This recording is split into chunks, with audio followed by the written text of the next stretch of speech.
Hello everyone, welcome to my channel Fiction Addiction. I hope you all are doing great and enjoy the addiction just like me. चलिए तो Want to Love Your Cold Heart का next part start करते हैं. Let's start. जान को इस तरीके से देखकर इबो को अच्छा नहीं लग रहा था, इसीलिए उसने आगे बढ़कर कहा, जान तुम यहाँ कैसे? एकाएक जान अपनी इस ट्रांस से बाहर आ गया हो. वो एक जोन में पहुंच चुका था. कहीं ना कहीं जान को बिल्कुल भी अच्छा नहीं लग रहा था उन दोनों का इस तरीके से बात करना. जान ने एक होश में आते हुए कहा, वो बोका मैं. पर इससे पहले कि जान आगे कुछ कह पाता, इबो के बगल में खड़ी हुई लड़की ने कहा, बताइए ना आप यहाँ कैसे? वैसे एक मिनट, हम लोग लंच पर जा रहे हैं, क्या आप हमारे साथ चलना चाहेंगे? ये कहते हुए उसने अपनी वो चार्मिंग सी स्माइल दी. जैसे ही जान ने ये सुना, उसने अपना टिफिन पीछे कर लिया. उसने कहा, नहीं आप लोग लंच पर जाना चाहते हैं तो चले जाइए ना, मैं तो बस यहाँ पर अपने हस्बैंड बोका से मिलने आया था. ये कहते हुए जान ने हंसने की कोशिश करी. हाँ, उसकी हंसी बहुत टूटी हुई थी. इबो सब कुछ ऑब्जर्व कर रहा था पर उसने कुछ कहा नहीं. उसने ये भी देख लिया था कि किस तरीके से जान ने अपने उस लंच बॉक्स को पीछे छुपाया है. इबो बस जान के स्टैंड लेने का इंतजार कर रहा था, पर जान तो बैक ऑफ हो चुका था. ये वो जान नहीं है जिसे इबो जानता था. इबो का जहान तो बहुत कॉन्फिडेंट था. वो बनी तो स्टेरिंग था, डेयरिंग था, लोगों को पीछे करना जानता था, हर एक इंसान को दूर करना जानता था जो इबो के करीब आता था. पर आज का जहान वीक है. क्यों ऐसा है? क्यों जहान ने इबो को खुद से इतना दूर कर दिया है? क्यों वो नहीं बताता इबो को? क्यों वो इबो से कुछ शेयर नहीं करता? जब उसे चोट पहुंचती है तो क्यों नहीं कुछ कहता? ये चीज़ कहीं ना कहीं इबो के दिल को कसैला कर रही थी.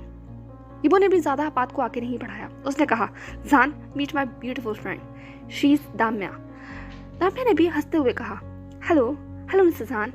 जैसे कि मैंने आपको बताया, हम दोनों बचपन के दोस्त हैं. मैं स्टेट्स गई हुई थी, अभी ही वापस लौटी हूँ और आते ही मुझे एक गुड न्यूज़ मिल गई कि आप और इनकी शादी हो गई है. वैसे मैंने उम्मीद नहीं की थी कि वांग इबो को भी कोई मिल सकता है. Nice dude. ये कहते हुए उसने एक्साइटेडली इबो को गले लगा लिया. इस बीच में उसने इबो के कान में कुछ कहा था जिसे जहान तो नहीं सुन पाया, पर उसे सुनने के बाद एकाएक इबो की पूरी बॉडी स्टिफ हो गई. जैसे ही वो दोनों अलग हुए, इबो ने जहान के उड़े हुए चेहरे के रंग को देखा. जहान ने कहा, मुझे ऐसा लगता है कि मुझे अब चलना चाहिए. बोका, मैं आपसे घर पर मिलता हूँ, ओके? ये कहते हुए जहान वहाँ से हड़बड़ाता हुआ बाहर निकल गया. इबो जहान को रोकना चाहता था पर दाम्या ने उसका हाथ पकड़ लिया. इबो ने दाम्या की तरफ देखा. दाम्या ने कहा, उसे स्पेस दो, टाइम दो, वो तुम्हारे पास खुद लौट कर आएगा. हमारे सेशंस अभी कंप्लीट नहीं हुए हैं. मैं चाहती हूँ कि तुम खुद पर कंट्रोल रखो. समझ में आई तुम्हें मेरी बात? इबो ने बस नोट किया और वो वहीं बैठ गया. दाम्या भी उसके आगे बैठ चुकी थी. सामने एक फाइल खुली हुई थी जो कि मेडिकल की थी. दूसरी तरफ जहान अपनी सुध में चला जा रहा था. वो तुरंत आकर अपनी गाड़ी में बैठा और ड्राइवर को ऑर्डर किया उसकी लेबोरेटरी जाने के लिए.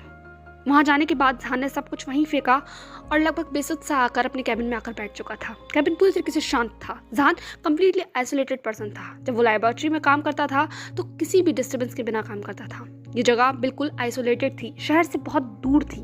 यहाँ पहुँचते पहुँचते जहान पूरी तरीके से बेसुध ही था. उसे कुछ भी ख्याल नहीं था. बार बार रहकर ऑफिस के उस सारे सीन उसकी आंखों में चल रहे थे. उस लड़की का इतना करीब, इबो का वो मुस्कुराता हुआ चेहरा, उन दोनों की बातें, उन दोनों की करीबी, वो गले लगना, सब कुछ जैसे एक रिपीट रील की तरह उसके दिमाग में फ्लैश हो रहा हो. ना चाहते हुए भी वो चीज़ जहान के ऊपर हावी हो रही थी. जहान ने तुरंत अपनी साइड में रखी हुई ड्रॉर को खोला, वहाँ से दवाई निकाली और तुरंत खा ली. कहीं ना कहीं जहान की जो एंजाइटी थी वो बढ़ रही थी. ये एंजाइटी अटैक जहान को अक्सर आ रहे शुरू हो चुके थे इन पिछले कुछ सालों में. डिप्रेशन से डील करते करते एंजाइटी अटैक्स बढ़ रहे थे. कुछ पल ही बाद उस दवाई ने अपना असर दिखाया और जहान की सांसें अब काबू में आ चुकी थी. माथे पर पसीना था जिसे जहान ने टिश्यू पेपर से साफ किया. डोंट ओवरथिंक जान, everything will be all right. ये कहते हुए उसने खुद को तसल्ली दी. उसके बाद वो अपनी पूरी तरीके से काम में जुट गया, अपने आप को बिजी रखने के लिए, उन सारे ख्यालों से दूर रखने के लिए. जान एक बहुत ही इंपॉर्टेंट चीज़ के ऊपर काम कर रहा था. वो एक मेडिसिन के ऊपर काम कर रहा था और इसे काम में वो इतना ज़्यादा डेडिकेटेड था कि उसने सब कुछ पीछे छोड़ दिया था सिर्फ एक मेडिसिन को कामयाब करने के लिए. पूरी लेबोरेटरी में हर तरीके के एक्सपेरिमेंट की चीज़ें थी. बहुत सारी थीसिस फाइल्स खुली हुई थी जो कि दिखा रही थी कि जान कितना ज़्यादा डेडिकेटेड है इस एक्सपेरिमेंट के लिए. जान ने कहा, तुम्हें कामयाब होना होगा. तुम्हारे लिए मैंने बहुत मेहनत की है. तुम मेरी आखिरी उम्मीद हो. यही मेडिसिन है जो शायद हमारी उन सब चीज़ों को ठीक कर देगी. बोगा, यह आपके लिए सरप्राइज़ है. प्लीज़ बस कुछ समय और वेट कीजिएगा. जब तक आपका बर्थडे आएगा ये सब कुछ बनकर तैयार हो चुका होगा, और अगर ये एक बार कामयाब हो गया तो ये आपकी लाइफ का सबसे ब्यूटीफुल गिफ्ट होगा। मैं उस शख्स के लिए ये सब कुछ करना चाहता हूँ जो जो मेरी ज़िंदगी है। Just wait and watch. ये कहते हुए जहान के चेहरे के ऊपर एक मुस्कुराहट थी। इसके बाद जहान की उंगलियां उसके कीबोर्ड पर चल रही थी। लेबोरेटरी में बहुत सारे एक्सपेरिमेंट चल रहे थे। वक्त कहाँ गुजर गया पता नहीं चला। देखते ही देखते घड़ी के अंदर 12 से भी ऊपर हो चुके थे, रात हो चुकी थी। जहान को कोई होश नहीं था। ऐसे ही तो था, जहां जब काम में लीन होता था तो वो कुछ नहीं सोचता था, और आज तो उसका फोन भी जल्दबाजी में वहीं मेंशन में छूट गया था। वहीं दूसरी तरफ हाल बहुत बेहाल था, और वो किसी और का नहीं था, ईबो का था। ईबो लगातार जहान को कॉल कर परेशान हो चुका था अपने ऑफिस से, पर जहान कॉल नहीं उठा रहा था क्योंकि उसका फोन तो मेंशन में था। और दूसरी तरफ जब वांग ईबो मेंशन पहुंचता है तो वहां भी जहान का कोई अता पता नहीं था, और ये चीज ईबो को रोकने के लिए काफी थी। बार बार ईबो के दिमाग में जहान का वो चेहरा घूम रहा था, वो परेशान चेहरा। शरीर से जान निकलना क्या होता है, शायद इस वक्त ईबो से पूछा जा सकता था, क्योंकि उसका चेहरा यही बता रहा था। आंखों में अजीब सी बेचैनी, पूरा बॉडी जैसे नम हो गई हूँ। वहीं दूसरी तरफ जैसे ही जहान ने घड़ी को देखा, एकाएक उसे शौक लग गया। ओ माय गॉड, ये तो बहुत सारा टाइम हो गया। जहान तुरंत हड़बड़ी से लेबोरेटरी से बाहर आया। Oh shit, where is my phone? ये कहते हुए वो अपने फोन को तलाशने लगा। तब जाके उसे कहीं याद आया कि वो फोन तो लेके ही नहीं आया। इसके बाद उसने अपने आप को कर्ज करना शुरू किया। माय गॉड, वो अब तक घर पहुंच चुके होंगे और मैं अभी तक घर नहीं पहुंचा। वो कितना ज़्यादा टेंशन में होंगे। यही बड़बड़ाते हुए जहान कार में आकर बैठ चुका था। उसके बाद कुछ ही 1 घंटे के अंदर कार मेंशन में आ गई थी। जहान बहुत घबराया हुआ था, इसीलिए वो भागता दौड़ता हुआ मेंशन के अंदर दाखिल हुआ, पर सामने का नज़ारा बहुत ही शॉकिंग था। जहान ने जैसे ही कदम मेंशन के अंदर रखा था, एक शख्स लगभग बेचैन सा होकर जहान से गले आकर लग चुका था। उसने जहान की तरफ देखते हुए कहा, यू डम हेड सिली पिग, तुम कहाँ थे? I miss you. ये कहते हुए ईबो ने पूरी तरीके से जहान को अपनी बाहों के अंदर कैद कर लिया था। ऐसा लग रहा था अब जाकर कहीं ईबो ने सांस ली है। जहान तो कम्प्लीटली नम शॉक हो चुका था, पर उसने भी तुरंत अपने बोगा को गले लगा लिया।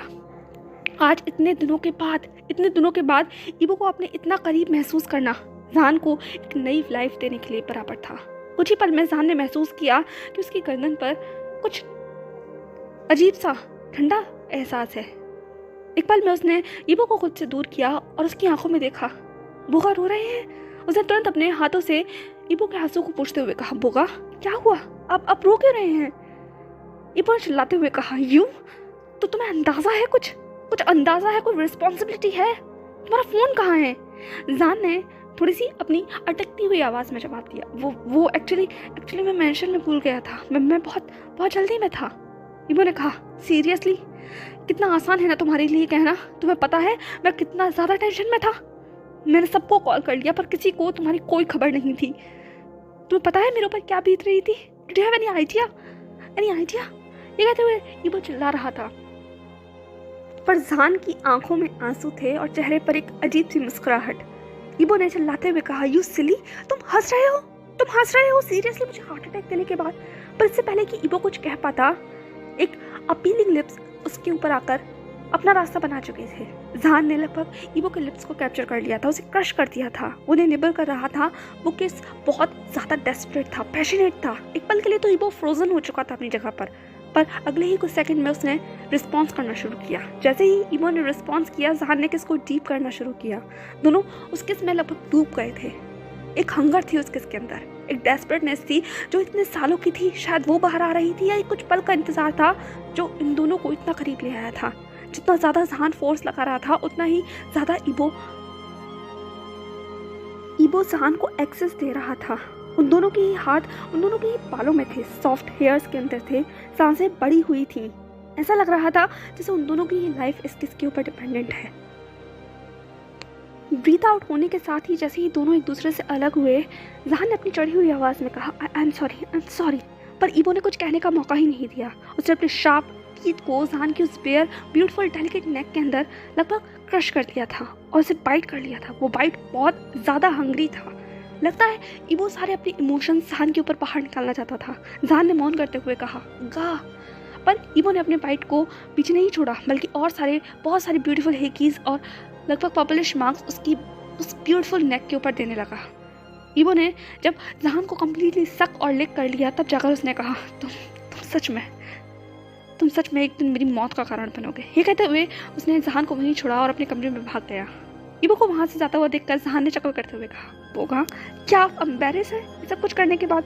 उसके बाद उसने अपनी नेक के ऊपर हाथ लगा कर देखा। ओह, लगता है कुछ ज़्यादा ही तेज फाइट कर दिया। ये कहते हुए जहान ने हल्के से चकल किया और उसके बाद ईबो के पीछे जाने लगा। जब जहान अपने रूम में पहुंचा तो देखा ईबो बस अपना कोट उतार कर शावर लेने जा ही रहा था। जहान ने पीछे से कहा, बोगा आप कहाँ जा रहे हैं? ईबो ने पीछे मुड़ते हुए देखते हुए कहा, मैं शावर के लिए जा रहा हूँ, मुझे इतना भी टाइम नहीं मिला कि मैं शावर ले सकूँ। तुम? ये कहते हुए इससे पहले कि ईबो आगे बढ़ पाता, जहान ने लगभग ईबो को अपनी तरफ खींच लिया। वो इतना तेज खींचा कि तुरंत आकर ईबो जहान के उस चेस्ट से आकर टकराया था। ईबो ने कहा, क्या कर रहे हो तुम? जहान ने अपने हाथ ईबो की वेस्ट में डालते हुए कहा, मैं कुछ नहीं, बस सिर्फ कुछ क्वालिटी टाइम अपने हस्बैंड के साथ बिताना चाहता हूँ। क्या कुछ गलत है? आप मुझे मिस कर रहे थे ना? मैं भी आपको बहुत मिस कर रहा हूँ। कहते हुए जहान ईबो की तरफ देखने लगा। उसकी आंखों में बहुत सारे स्टार्स नजर आ रहे थे। उम्मीदें थी, होप थी।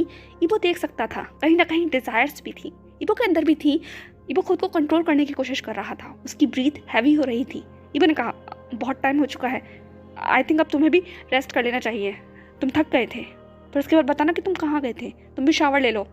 ये कहते हुए वो अपने आप को छुड़ाने की कोशिश करने लगा, पर जहान ने अपनी पकड़ को मजबूत कर लिया। उसने कहा, हम रेस्ट ही तो कर रहे हैं, आपको नहीं लगता कि हमने बहुत लंबा रेस्ट कर लिया है? अब हमें कुछ बातें करनी चाहिए। ये कहते हुए जहान ने ईबो की तरफ देखा। ईबो ने कहा, क्या बात करना चाहते हो? जहान ने कहा, बहुत सारी बातें। बोगा, आज मैं आपके साथ बात करना चाहता हूँ। आप बहुत भाग लिए और मैं भी बहुत भाग लिया। क्या आप हम एक दूसरे को मौका देंगे? ये कहते हुए जहान ईबो के और करीब आ गया। उसने अपने सॉफ्ट लिप्स को ईबो के फॉरहेड के ऊपर रखा और हल्का सा किस करते हुए कहा, I want you, I really want you. ये कहते हुए उसने ईबो की आंखों में देखा। ईबो की आंखों में डिजायर्स थी, लव था, जो जहान बहुत दिनों से तलाशने की कोशिश कर रहा था। आज ये आंखें बिल्कुल वैसी थी जैसी जहान चाहता था, लव से भरी हुई, डिजायर से भरी हुई, जिसमें सिर्फ जहान हो और कोई नहीं। पर इससे पहले कि वो दोनों ही आगे बढ़ पाते, एकाएक कमरे के अंदर एक फ़ोन की आवाज़ गूंज गई। वो ईबो का सेल था। ईबो ने तुरंत जहान से खुद को अलग किया। उसके बाद अपनी पॉकेट से सेल फोन को बाहर निकाला तो सामने दामिया का नाम शो हो रहा था। उसने एक नज़र जहान की तरफ देखा। जहान ने भी ईबो की स्क्रीन के ऊपर नाम पढ़ लिया था और नाम पढ़ते के साथ ही उसकी पूरी बॉडी रिजिड हो गई थी। वो ईबो का एक्शन लेने का इंतजार कर रहा था, पर ईबो ने तुरंत कॉल को पिक कर लिया, क्योंकि इतनी लेट नाइट अगर वो कॉल कर रही है तो वो इम्पोर्टेंट ही होगा। ईबो ने कहा, हेलो। इसके बाद उन दोनों की जो बात हो रही थी, ईबो किनारे ले चुका था। जहान बस सब कुछ बेमन से दिख रहा था। उसके मन में इस वक्त क्या चल रहा है उसकी आंखों में नजर आ रहा था। उसकी आंखों में हल्की आंसू की परत आ चुकी थी। उसकी मुट्ठियां बिछी हुई थी और लिप्स कंप्लीटली सील्ड टाइट थे। वो बस ईबो को देख रहा था हार्टफुल निगाहों से। ईबो ने तुरंत फ़ोन काटते हुए जहान की तरफ देखा और कहा, मुझे जाना होगा। जहान ने कहा, इतनी रात को आपको कहाँ जाना होगा और क्या काम है इनको इतनी रात को? ईबो ने कहा, तुम्हें पता है ना, वो अभी शिफ्ट हुई है, उसके अपार्टमेंट में कोई प्रॉब्लम है, मुझे जाना होगा। ये कहते हुए वो आगे बढ़ने लगा। जहान ने कहा, बहुत सारे लोग हैं, आप किसी को भी भेज सकते हैं, आपको खुद से जाना ज़रूरी है? आप टाइम देखिए, बहुत रात हो चुकी है, मुझे भी आपकी ज़रूरत है। जैसे कि मैंने कहा, मुझे आपसे बात करनी है। ईबो ने जहान का हाथ खुद से छुड़ाते हुए कहा, जहान प्लीज़ बी मैच्योर। वो एक लड़की है और वो अपने साथ इस वक्त एक ऐसे शख्स को चाहती है जो जिस पर वो ट्रस्ट कर सके, और मैं कोई ट्रस्ट इशू क्रिएट नहीं करना चाहता। रात बहुत हो चुकी है, मुझे उसकी हेल्प के लिए जाना ही होगा। प्लीज़ दवा खाकर सो जाना और अपना डिनर स्किप मत करना, ओके? मैं तुम्हें बाद में मिलता हूँ। ये कहते हुए ईबो ने सॉफ्टली जहान के फॉरहेड के ऊपर किस किया, अपना हाथ छुड़ाया और रूम से बाहर निकल गया। जहान तो वहाँ ऐसे खड़ा रह गया जैसे मान लो उसकी बॉडी से जान ही निकल चुकी हो। वो बस बहुत देर तक उस रूम के गेट को ही देखता रह गया। पता ही नहीं चला कितना टाइम गुजर गया। लगभग 15 से 20 मिनट गुजर चुके थे। जहान अभी भी वहीं खड़ा था। उसके बाद वो फिर थके हारे कदमों से बेड के पास गया, अपने शूज़ उतारे, अपना कोट वहीं रखा और बेड पर एक बॉल की तरह लेट गया। उसने अपने नीज़ को अपने करीब कर लिया था और अपने फेस को लगभग अपने अंदर ही छुपा लिया था। उसकी आंखों से आंसू बह गए थे। आज वो बहुत अकेला महसूस कर रहा था, बहुत बहुत ज़्यादा अकेला।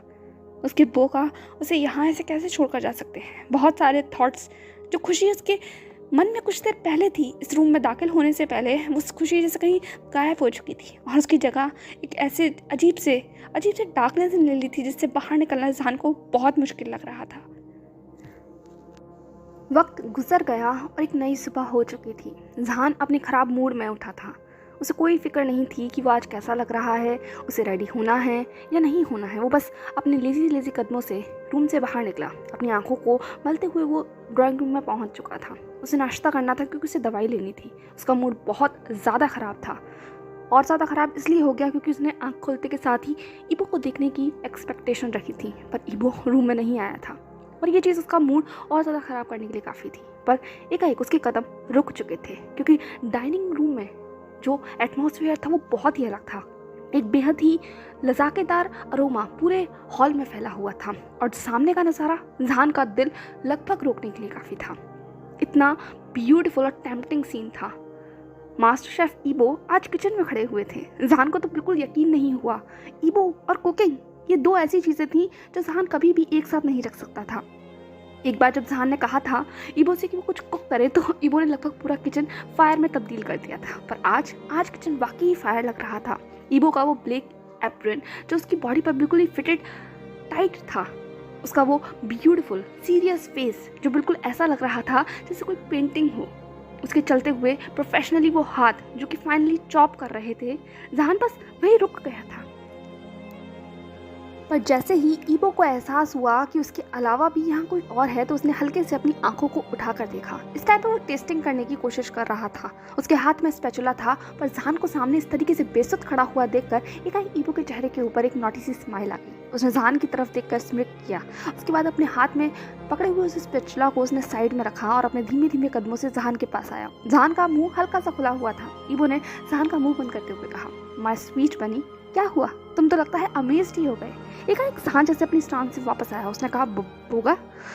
फिर क्या था? ईबो ने जहान को अपने करीब खींचा, उसके फॉरहेड के ऊपर हल्का सा किस देते हुए कहा, good morning my sweet heart. एकाएक जहान का दिल जैसे मान लो बहुत तेजी के साथ धड़कने लग गया था, बुलेट ट्रेन से भी तेज। वो बस अनब्लिंकिंगली अनब्रीथिंगली ईबो की तरफ देख रहा था। ईबो ने कहा, क्या हुआ? मुझे गुड मॉर्निंग विश नहीं करोगे? जहान ने तुरंत अपनी अटकती हुई आवाज़ में कहा, गुड मॉर्निंग बोगा। आप? ईबो ने कहा, हाँ मैं लेट हो गया था and I am really sorry.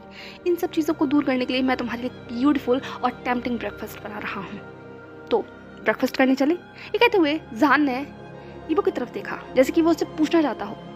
ईबो ने कहा, डोंट वरी, अब मैंने कुकिंग सीख ली है और डेफिनेटली मैं एक एपेटाइजिंग मील तुम्हें दूंगा। ये कहते हुए जहान ने ईबो की तरफ जब दोबारा देखा तो ईबो ने जहान की तरफ देखते हुए कहा, बनी, मैंने तुमसे कितनी बार कहा है, फर्श कितना ठंडा है और तुमने स्लीपर्स नहीं डाले हुए हैं, तुम्हें कोल्ड हो जाएगा। तुम्हें मेरी बात समझ नहीं आती? ये कहते हुए ईबो ने हल्का सा जहान को थोड़ी कोल्ड और हार्श वॉइस में कहा था। जहान ने कहा, आई एम सॉरी, मैं बस थोड़ा केयरलेस हो गया था। ईबो ने कहा, माय बनी, तुम्हें केयरलेस नहीं होना चाहिए, एटलीस्ट अपनी हेल्थ को लेकर, क्योंकि अगर तुम्हारी हेल्थ ख़राब होगी तो ये मुझे भी बिल्कुल अच्छा नहीं लगेगा। ये कहते हुए ईबो ने जहान को ब्राइडल स्टाइल में उठा लिया। जहान ने बस अपने हाथों को लेजीली ईबो की नेक में डाल दिया था। ये सब कुछ बहुत अच्छा था। जहान को ऐसा लग रहा था कि वो किसी ड्रीम में है। अगर वो किसी ड्रीम में है तो वो बिल्कुल भी उठना नहीं चाहता, वो बस अपने बोका के पास इसी तरीके से रहना चाहता है। कुछ ही पल में वो दोनों किचन में आ चुके थे। ईबो ने जहान को वहीं स्लैब पर बिठा दिया। जहान बस ईबो की तरफ देख रहा था अनब्लिंकिंगली। ईबो ने जब अपने ऊपर इन निगाहों को देखा तो उसने जहान की तरफ देखते हुए कहा, क्या हुआ माय बनी, एवरीथिंग इज ऑल राइट? जहान ने कहा, बोगा, आप कुछ अलग बिहेव कर रहे हैं। जैसे ही आगे कुछ जहान कहना चाहता था, ईबो ने एकाएक जहान के उन लिप्स के ऊपर अपना हाथ रख दिया और धीमे से कहा, नहीं, आज कुछ नहीं, आज सिर्फ मैं और तुम। जहान ने कहा, हाँ मैं और आप, पर मैं आपसे कुछ कहना। ईबो ने कहा, नो, मैंने कहा ना, अभी हम कोई बात नहीं करेंगे। जहान ने कहा, ठीक है, अगर आप यही चाहते हैं, बट मैं बस आपसे ये कहना चाहती हूँ, आई एम रियली सॉरी। ईबो ने कहा, माय बनी, तुम्हें सॉरी कहने की कोई ज़रूरत नहीं है। मैंने तुमसे कहा था ना, हमारे बीच में कभी भी थैंक यू और सॉरी नहीं आएगा। हाँ, हम एक दूसरे से गुस्सा रह सकते हैं, ये हमारा राइट है, पर याद रखना, हम लोग कभी भी ऑब्लाइज नहीं है कि हम लोग सॉरी या थैंक यू में बंधे। मैं जानता हूँ कि हम लोग गलत थे, मैं भी गलत था, तुम भी गलत थे, लेकिन वो पास्ट था। क्यों ना हम पास्ट को छोड़ दें और अपने फ्यूचर की तरफ देखें, एक नए सुबह की तरफ देखें। आज एक नए दिन की शुरुआत हुई है तो इस नए दिन में ही रहते हैं। सारी बातों को भूल जाते हैं। कैसा रहेगा ये? जान ने ईबो के हाथों को पकड़ते हुए कहा। डेफिनेटली कहा, डेफिनेटली, बट बहुत सारी चीज़ें हैं जिसे मैं आपके साथ शेयर करना चाहता हूँ। ईबो ने कहा, डेफिनेटली हम शेयर करेंगे, पर अभी नहीं। अभी तो तुम ये ब्रेकफास्ट टेस्ट करो, कैसा है ये कहते हुए ईबो ने एक स्पूनफुल वो सूप उठाया और जहान के मुंह में रख दिया। जहान ने जैसे ही वो टेस्ट किया, एकदम से उसकी आंखें नाइट बल्ब की तरह जल गई थी। इतनी ज़्यादा ब्यूटीफुली शाइन कर रही थी। वो बस पेशेंटली जहान के कमेंट देने का इंतजार कर रहा था। जहान ने कहा, माय गॉड बोगा, it's amazing, it's really really tasty. ईबो ने जहान के उन जूसी लिप्स के ऊपर हल्का सा किस करते हुए कहा, आई एम ग्लैड कि तुम्हें पसंद आया। जहान ने गिगल करते हुए कहा, बहुत अच्छा है, मुझे कैसे नहीं पसंद आएगा, और वैसे भी जो भी मेरे बोका बनाएंगे मैं उन्हें डेफिनेटली टेस्ट करना चाहूँगा। आपका डिनर, आपका लंच, सब कुछ। ईबो ने मिस्चीफ सी स्माइल देते हुए कहा, डेफिनेटली हम ज़रूर टेस्ट करेंगे। इसके बाद उस पूरे हॉल में उन दोनों की गिगल्स गूंजने लगी, वो हंसी गूंजने लगी जो उन दीवारों के लिए बहुत बहुत नई थी। ये दीवारें बहुत टाइम से ये हंसी सुनना चाहती थी। आज पूरा कॉरिडोर जैसे खिल रहा था। अगर कोई बाहर से सुनता तो उसे ऐसा लगता कि वो बहुत ही ज़्यादा अमेजिंग घर में आ गया है, जहाँ दो लोग बहुत ही खुशी से रह रहे थे। वक्त गुजर गया, दिन बीत गए, ऐसे ही बीत गए। जहान बहुत खुश था क्योंकि उसने वापस अपने बोका को छुपा लिया था। चीज़ें आगे बढ़ रही थी, पर फिर भी कुछ ऐसा था जो जहान को डिस्टर्ब कर रहा था। हाँ, ईबो उसके करीब था। वो दोनों टाइम शेयर करते थे, लंच करते थे, डिनर करते थे, ब्रेकफास्ट करते थे एक साथ, कर कर सोते भी थे। लेकिन फिर भी कुछ चीज़ थी जो मिसिंग थी। जहान फाइंड आउट नहीं कर पा रहा था कि वो क्या थी। क्या वो ट्रस्ट था? उन लोगों की बातें थी? क्या था वो? ऐसा लगता था जैसे खाने में सब कुछ तो है पर नमक नहीं है। वो दोनों अपनी प्रेजेंट लाइफ डिस्कस करते थे, पर जहान जब भी कोशिश करता था कुछ पास्ट से रिलेटेड बात करने की, ये वो हमेशा नज़रअंदाज कर देता था। या तो वो बात करना ही नहीं चाहता था या वो बात को मैनिपुलेट कर देता था। जहान हमेशा अपने दिल में इस बात को रख कर रह जाता था। वो बस मूड ख़राब नहीं करना चाहता था। वो नहीं चाहता था उन दोनों का जो रिश्ता है वो बिगड़े, लेकिन जहान बात करना चाहता था, ईबो के साथ शेयर करना चाहता था, अपने सारे हर्डल्स बताना चाहता था, पर क्यों वो नहीं बता पा रहा था। बहुत अमेजिंग था। एक दिन ईबो ने जहान से कहा, जहान, एक बहुत बड़ी पार्टी के लिए तुम्हें तैयार होना होगा। ये हमारे फैमिली फंक्शन की पार्टी है। डैड वान को नया CEO बनाने वाले हैं, तो तुम्हें गेट रेडी रहना होगा। आफ्टर ऑल तुम मेरे बेटर हाफ जो हो। जहान ने अपनी अश्योरिंग स्माइल दी और ईबो को कहा कि वो रेडी रहेगा। इसके बाद दोनों अपने काम पर निकल गए। आज जहान थोड़ा परेशान था, इसलिए जियांग से मिलने आ गया। दोनों दोस्त कॉफ़ी में मिले। कॉफ़ी पी रहे थे तो जियांग ने कहा, क्या हुआ बनी, तुम कुछ टेंशन में लग रहे हो। जहान ने कहा, पता नहीं क्यों, पर मैं बोका के साथ कुछ कंफर्टेबल फील नहीं कर रहा। हम लोग साथ तो हैं, बट कुछ चीज़ मिसिंग है। जियांग ने कहा, मुझे समझ नहीं आया, कहना क्या चाहते हो। जहान ने कहा, पता नहीं क्यों, बट आजकल ऐसा लग रहा है कि हम दोनों साथ तो हैं पर साथ नहीं हैं। वो कंफर्ट नहीं है हमारे साथ जो पहले रहा करता था। इट्स ओके, तुम यहाँ तक तो पहुँच चुके हो, आगे भी सब कुछ ठीक हो जाएगा। Just wait and watch and be patient, मैं बस यही कहना चाहूँगा, जियांग ने कहा। जहान ने बस नोट किया। अब दोनों फ्रेंड्स अपनी अपनी कॉफ़ी में लीन हो चुके थे। जियांग ने कहा, बाय द वे, पार्टी का क्या सीन है, तुम रेडी हो ना। जहान ने कहा, तुम भी आ रहे हो। जियांग ने कहा, ऑफ कोर्स डेफिनेटली, क्या तुम भूल गए हो कि हाउशवान कौन है। जहान ने चकल करते हुए कहा, ओहो डेफिनेटली, मतलब मैं कैसे भूल सकता हूँ। ठीक है, सब कुछ रेडी हो चुका है। जियांग ने कहा, ओके, मैं तो बस वेट कर रहा हूँ पार्टी का, बहुत टाइम हो गया किसी पार्टी में जाए हुए। जहान ने कहा, हाँ सही कह रहे हो, हम तो पार्टी एनिमल हुआ करते थे। ये कहते हुए दोनों दोस्त हंसने लगे। जहान अपनी लेबोरेटरी में था। वो अपनी रिसर्च पर काम कर रहा था जो लगभग खत्म हो चुकी थी। उसके बगल में उसका असिस्टेंट था जो कि पूरी रिसर्च में जहान के साथ ही था। एक पूरी टीम होती थी जो कि जहान को गाइड करती थी। जहान उनके साथ बहुत ही अच्छी तरीके से कोलैबोरेट कर रहा था। एक सीनियर डॉक्टर ने आकर जहान से कंसल्ट किया। जहान ने कहा, ये लगभग रेडी हो चुका है। उस सीनियर डॉक्टर ने कहा, are you sure about that, तुम ये करना चाहते हो। जहान ने कहा, डेफिनेटली, मैंने बहुत मेहनत की है और ये रिसर्च लगभग कंप्लीट हो चुकी है। बस सिर्फ 3 डोज, 2 मैं ऑलरेडी दे चुका हूँ, आखिरी डोज, और इस डोज से मेरी बहुत ज़्यादा उम्मीदें हैं। उस डॉक्टर ने कहा, देखते हैं, अगर इस रिसर्च ने अपना काम कर दिया तो ये मेडिकल फील्ड में लगभग बहुत बहुत बड़ी अचीवमेंट होगी। मैं बहुत प्राउड ऑफ हूँ तुम्हारे ऊपर कि तुम मेरे स्टूडेंट हो। जहान ने अपनी शाइनिंग आईज से उनकी तरफ देखते हुए कहा, मैं भी बहुत ज़्यादा प्राउड हूँ कि आप जैसे साइंटिस्ट मेरी इस रिसर्च में मेरे साथ था। आपने मेरी बहुत हेल्प की सर। अब दोनों आपस में बात कर रहे थे। जहान इस मेडिसिन से बहुत ज़्यादा उम्मीद लगाए हुए था। उसने अपने उन सारे रिसर्च को देखते हुए कहा, तुम्हें काम करना होगा, बस प्लीज़ प्लीज़ मुझे निराश मत करना। मेरे अंदर इतनी कैपेबिलिटी नहीं है कि मैं ये बर्दाश्त कर पाऊँ। वो सीनियर डॉक्टर ने जहान को जब इस तरीके से अपने आप में खोए हुए देखा तो उसने उसके कंधों पर हाथ रखते हुए कहा, बिलीव इन योरसेल्फ, तुम कर सकते हो और तुम्हारे अलावा ही कोई और नहीं कर सकता। फाइनली वो दिन आ गया था जब वांग कॉर्पोरेशन की चेयर को एक नया सीईओ लेने वाला था। हुआन ने कितनी कोशिश की थी कि वो इस सब चीज़ों से दूर हट जाए, लेकिन ना चाहते हुए भी फाइनली आज उसे सीईओ की पोस्ट मिलने वाली थी। हुआन ने भी बहुत लंबी जर्नी तय की थी, सब कुछ पीछे छोड़कर एक सीईओ बनना ये कभी भी उसकी बकेट लिस्ट में नहीं था। बट क्या करें, जब लाइफ आपके सामने सिचुएशन रखती है तो कभी ना कभी आपको चीज़ों को एक्सेप्ट करना ही पड़ता है, चाहे आप चाहें या ना चाहें। आखिर इतना बड़ा बिजनेस है, ईबो ने पहले ही अपना एक एम्पायर ऑलरेडी खड़ा कर दिया है और इस एम्पायर को संभालने के लिए तो कोई चाहिए ही।